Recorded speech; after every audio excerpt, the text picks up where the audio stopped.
Hey guys, Rob Hilton here from AG Secure Property Management Barrie. I'm here again with my good friend Lyndon Lichty from Absolute Insurance.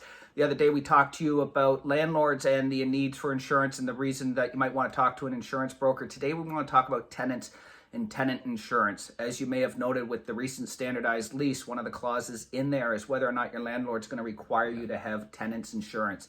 And I know for us, we require it of all of our tenants, and we quite often refer them over to you, Lyndon, and you actually sign a lot of them up because you provide them with services. So why don't you talk to us first? What is tenants insurance and why should I have it? 100%. So Rob, thanks Rob. There's three main components to it. Renter's insurance, tenant's insurance package. That's liability, it's your contents, and it's what we call additional living expenses. So number one is the liability. 1 to 2 million is common. 2 million is more common now than it used to be. Simply what that means is, hey, if you're living somewhere in some apartment and you're the one responsible for, let's say, just use fire as an example, for burning that apartment down, the landowner can actually come after you for damages. So they can sue you for damages. So that's why you need your minimum 1 million liability, 2 million liability. Repercussion of that fire is obviously, you've just lost all of your contents. So everything from your couch to your TV, your kitchen table, your chairs, etc. You don't have any contents anymore. So typically, most insurance companies, well, they all have a minimum. They typically start at $20,000, $30,000 worth of contents that are their base premium. That, hey, if your the apartment were to burn, guess what? You're going to get to go. Here's your 20, 30 grand to go buy all new contents and go from there. The third part of it, Rob, is the additional living expenses, which means, hey, they actually pay for you to live elsewhere until that unit is put back together again. So think about it. That night, the place burns down. You have nowhere to go. You end up in the local hotel. Well, you've just incurred some extra cost as long as you've got additional living expenses there that's thrown in with most policies.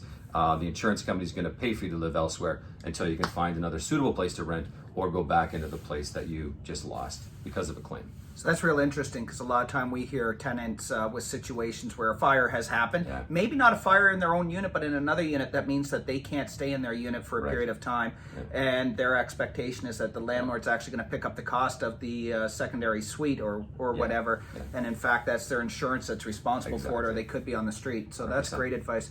What would I, as a tenant, what could I expect would be an average premium that I might be looking at? So great. So entry level policy is it's 20 to 30 grand. That number can go up as high as you want it to go, 100 grand, 150 grand, depending on whatever your contents are, any level. But a minimum base level entry policy, you're looking around $20 a month. That's going to fluctuate a couple bucks either way, but that's kind of where you're going to end up a month. So it's really not that expensive. For $20 a month for peace of mind, if you were responsible for the claim, and obviously to get coverage on your contents, extra money to live elsewhere, it's actually really good value. So basically a small little short-term investment that really you're hoping never to have to use, but when you have to use it, it's there to cover you 100%. Off so you're not having to go into massive debt to 100%. Get back out. Yeah. And for a tenant, is there possibilities to actually save on some of those premiums or others if they package their policies together? 100%. So an easy one is if you have a car as well. So oftentimes we've even seen it where, hey, you have a car policy is matched up with your tenant's policy. And literally, Rob, I've seen it come down to, an example would be your car policy is $200 a month. We add in the discount for the property. And so your car goes down to $180 a month, and literally virtually your renter's package is essentially free for no more money. So a key thing is if you have a car, do that. If you don't have a car, maybe think about increasing the deductible as well. Standard one is $500. You can maybe move it to $1,000 on that side just to save a bit of money that way. And then make sure to have a discussion with your insurance person about water coverage, which is very important. There's a bunch of different water stuff in the insurance world, so make sure that you have that discussion as well.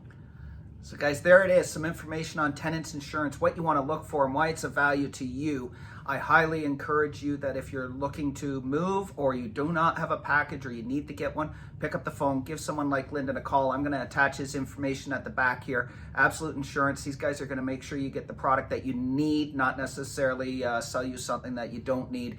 That's what's critical with these guys, but you want to make sure you've got that protection. As Lyndon said earlier, peace of mind is what it's all about. If something happens, you want to make sure that you've got something you can rely on rather than having to go out and put all that money out yourself. Lyndon, thanks a lot. Really appreciate your time. Thanks, Rob. Thank you.